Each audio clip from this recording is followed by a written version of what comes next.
Sarang sir कुठे गेले असतील?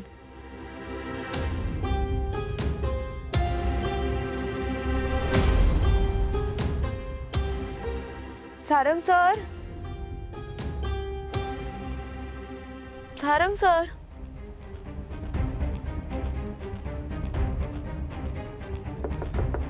सारंग सर,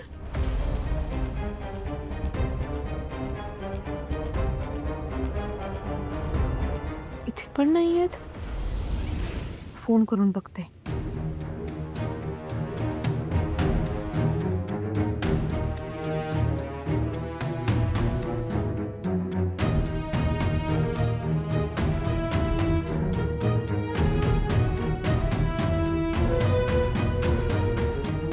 उचलत का नाहीयेत माझा phone?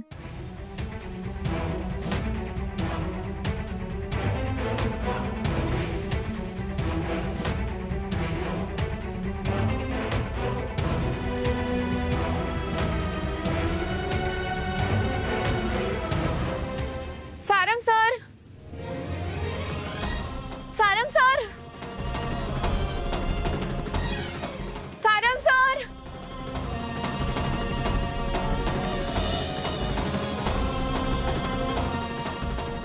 Sarang sir, Sarang sir, सगळं घर शोधलं, कुठे गेले असतील हे? सांगता कुठे गेले सारंग सर? बाहेर शोधते. सारंग सर, सारंग सर,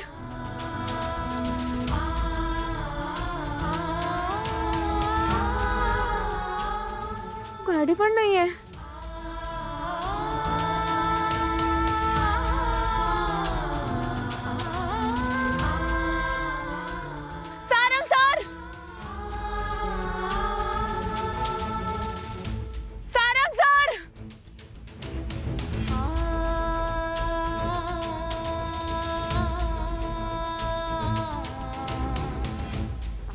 लग्न झाल्यापासून असं पहिल्यांदाच झालंय की सारंग सर मला न सांगता निघून गेलेत. मगाशी पण एवढे फोन केले, एकही फोन उचलला नाही त्यांनी. काहीच कळत नाही काय चालू आहे.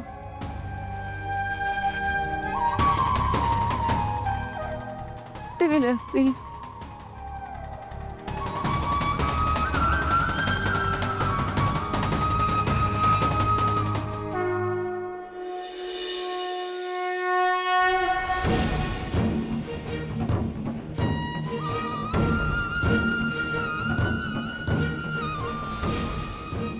विठ्ठला,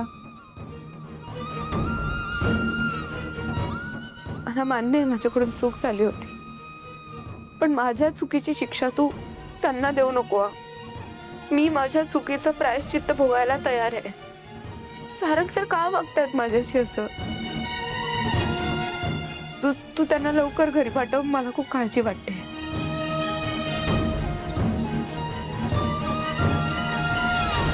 अरे यार भाऊ, कुठे ती? हा? अरे भाऊ, मी तिला ना इथेच बघितलेली, इथेच. कुठे गेली मग? अरे मी शेवटपर्यंत पाठलाग करत होतो. अरे इथे होती, इथे. कुठं गेली? मी काय बोलतो भाऊ, आपण प्रत्येक गल्ली बोळात ना घराघरात जाऊन तिला शोधूया. मला 100% खात्री आहे ती या एरियातच असेल. ती कानफाट्या, तुला पहिल्यांदा जेव्हा पोलिसांनी पकडलं ना, एक कानाखाली वाजवलेली. तिथे 4-5 वाजवले असते ना, अक्कल ठिकाणावर आली असती तुझी. अरे बिंडोक, प्रत्येक घरात जाऊन विचारणार आहेस का आमच्या ऐश्वर्याला पाहिलं का, आणि कुठला फोटो दाखवणार? मास्क मधला असा? हा? अरे तू तरी तिला नीट ओळखलंयस का? हा भाऊ, एवढा वर्षाचा अनुभव आहे मला. तू मला फोटो पाठवलेलास ना, अरे ती सेम ऐश्वर्या राय. अरे ऐश्वर्या वहिनीच होती यार. अरे एक तर ठरव, ऐश्वर्या राय का वैनिक बोलायचं. मूर्ख माणूस. आणि जर तर काय मास्क मध्ये होती, कसं ओळखणार आहेस? भाऊ, अरे ती मास्क घातलेला तर मी 100% नाही सांगू शकत की तीच होती म्हणून, पण ना ती इथेच भाजी घेत होती भाऊ. इथे भाजी घेत होती. काफ्यात तुझ्या ना प्रोफेशनल ॲबिलिटीवर आपल्याला अजिबात शंका नाही, पण नक्की भाजी घेत होती ना, असू शकतं. म्हणजे एक काम कर, इथल्या प्रत्येक घरात जा, शोधून काढ तिला, फोटो दाखव, डिस्क्रिप्शन सांग कशी दिसत होती. हवं असेल तर त्या मदतीला माणूस घे. ती पानवाली कोण रे, सोनाली सोनूच्या भावाचं नाव होतं गट्ट्या रे, गट्ट्याला सांग कामाला यायला. हां, मला ऐश्वर्या कुठे राहते ते पाहिजे. नाव, गाव, फळ, फूल, फक्त मला येऊन सांगायचं. भाऊ तू काळजी करू नकोस. ऐश्वर्या वहिनीला मी 100% शोधून काढेन. ही माझी जबान आहे, जबान. लाग कामाला लाग. येतो. पण येते कुठं यार?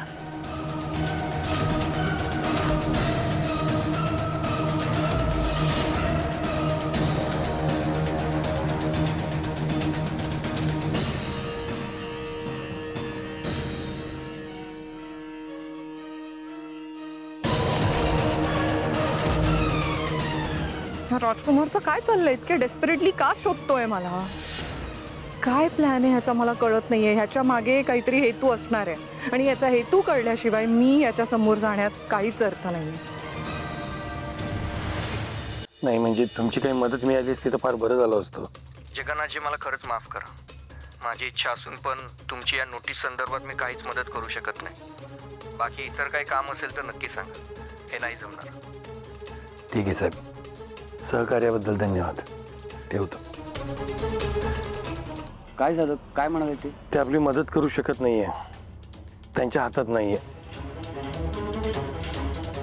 भैरवीने फार वरून सेटिंग लावलेली आहे. तू म्हणत होतास ते बरोबर आहे. यावेळेस फार विचार करून डाव खेळलाय तिनं. म्हणजे आता आपल्याला हे घर सोडावं लागणार? त्या भैरवीचा बाप जरी आला ना तरी हे घर सोडत नसतो मी. कळलं ना? काळजी नको करू. पण फादर, नेमकं करणार काय तुम्ही आता? ते आत्ताच मला काही सांगता येणार नाही, पण मला खूप शांतपणे ह्या सगळ्या प्रकरणाचा विचार करावा लागेल. कारण काय, तिने चालच अशी खेळली आहे की मला प्रत्येक पाऊल विचारपूर्वक टाकावं लागेल. एक पाऊल जरी चुकीचं पडलं ना देवा, तर होत्याचं नव्हतं होऊन जाईल.